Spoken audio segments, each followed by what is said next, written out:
Stop waiting for the moment you discover you are special. Stop waiting for the letter from the magical school.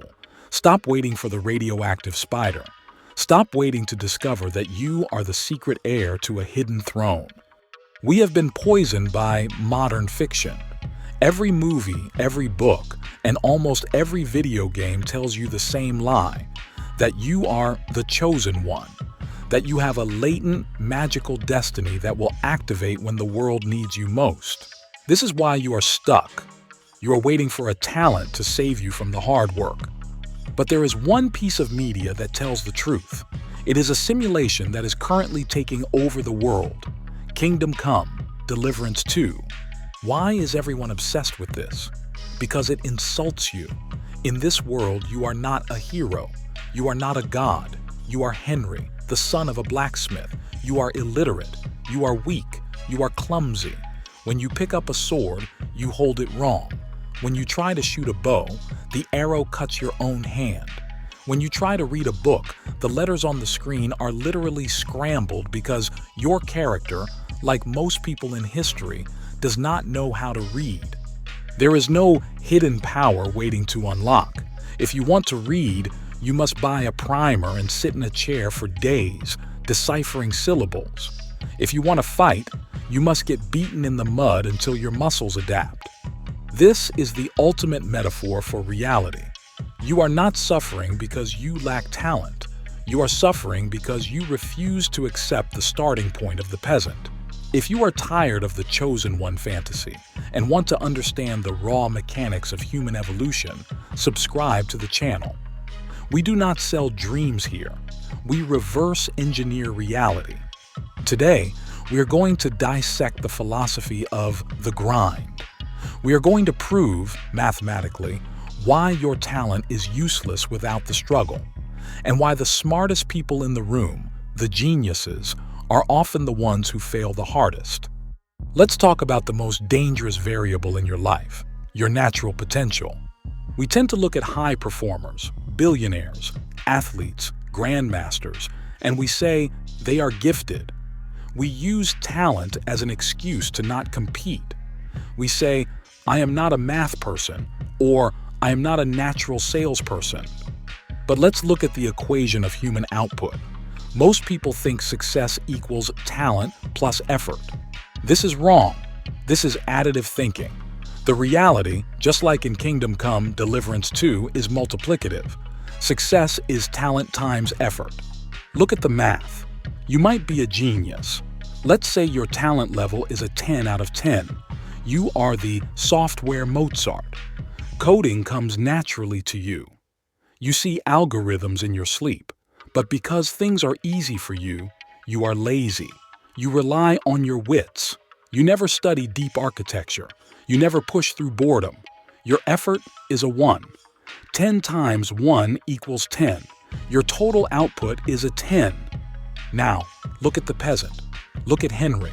He has no natural gift. His talent is a 2. He is slow. He is average.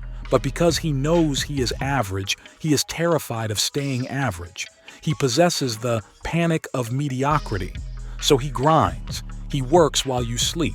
He fails, heals, and tries again. His effort is a 9. 2 times 9 equals 18. The untalented peasant is producing nearly double the result of the lazy genius. But here is the deeper insight that most people miss. What happens if you are actually talented? What if you are a 10? Most talented people stop trying because they can coast. They get good enough results with 0 effort. This is the curse of competence. But if you understand the math, having talent should not be an excuse to relax. It should be the ultimate incentive to work harder. Why? Because your effort multiplier yields higher returns than anyone else's. If the peasant puts in 1 hour of work, he gets 2 units of result. If you put in 1 hour of work, you get 10 units of result. Every hour you spend procrastinating is a tragedy. It is a massive waste of potential capital. In the game, if you find a sword that deals double damage, do you leave it in your inventory? No. You swing it more often because every swing is more valuable. Your talent is that sword. and you are keeping it sheathed because you are afraid of the weight. If this mathematical reality checks your ego, hit the like button. It signals to the algorithm and to yourself that you value truth over comfort. Let's go deeper. In Kingdom Come Deliverance 2, you cannot just be strong.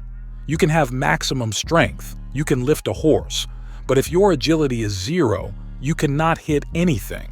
You are just a slow-moving target. You can have maximum intelligence, but if your charisma is 0, you get thrown in jail because you cannot talk your way out of a misunderstanding. This is where the high performers in real life destroy themselves. I see this constantly in the tech world. Imagine a developer. He is a genius, a prodigy. His code is poetry. His technical talent is maxed out. But he thinks sales is beneath him. He thinks marketing is for people who aren't smart enough to code. He ignores his social skills. He ignores his physical health. He launches a startup. He builds the perfect product. Ideally, it should win, but he cannot sell it. He cannot recruit a team because he is unpleasant to work with. He cannot pitch to investors because he stutters and looks at his shoes.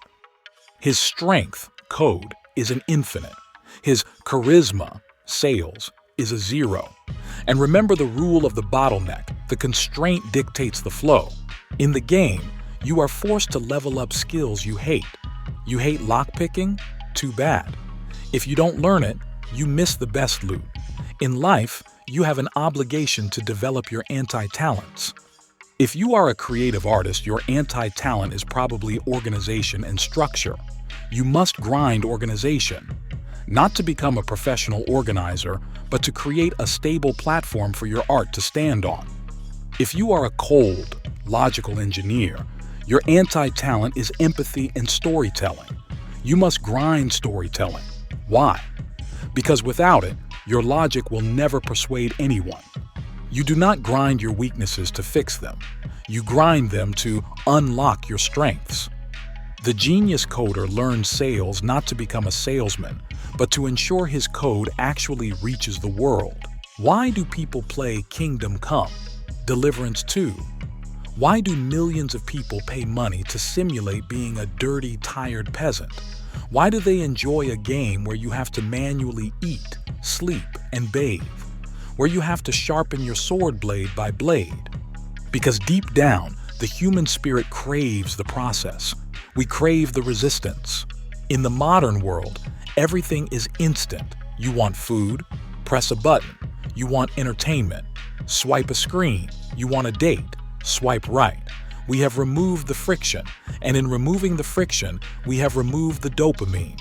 A victory without suffering is just data. It feels like nothing.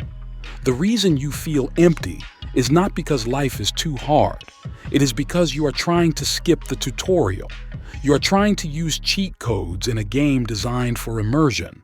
Think about your life right now. You are obsessed with the goal. I want the $1 million valuation. I want the perfect physique. I want the partner.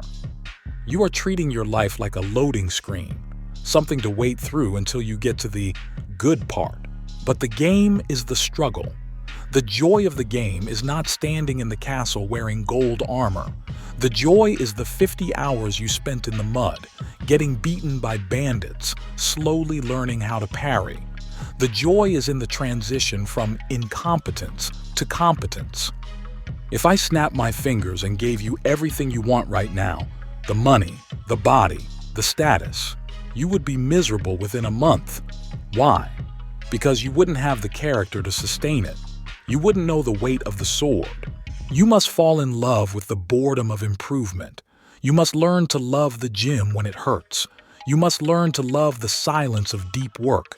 You must learn to love the awkwardness of the first sales call. This is the Kingdom Come mindset. It is looking at a massive, insurmountable task, like learning a new language or building a business from zero, and not seeing a burden. It is seeing a map. It is saying, I am level 1.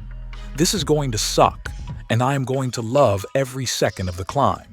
The world is full of people waiting to be discovered. They are waiting for their talent to shine. They will wait forever. There is no scriptwriter coming to give you a destiny. There is only the mechanics of the game. Talent times effort, bottleneck management, joy in the suffering. Now, I want you to look at your character sheet. Be honest. Where are you a level 1? Is it your health, your focus, your ability to connect with people? Stop hiding that stat. Stop pretending it doesn't matter. Leave a comment below declaring what your level 1 attribute is. Don't hide it. Expose it. That is the first step to grinding it. Pick up the sword. Step into the mud. Start swinging. It will be clumsy at first. People might laugh. Let them. While they wait for a miracle, you are building a machine. This is the Augimas project. Let's go. We have work to do.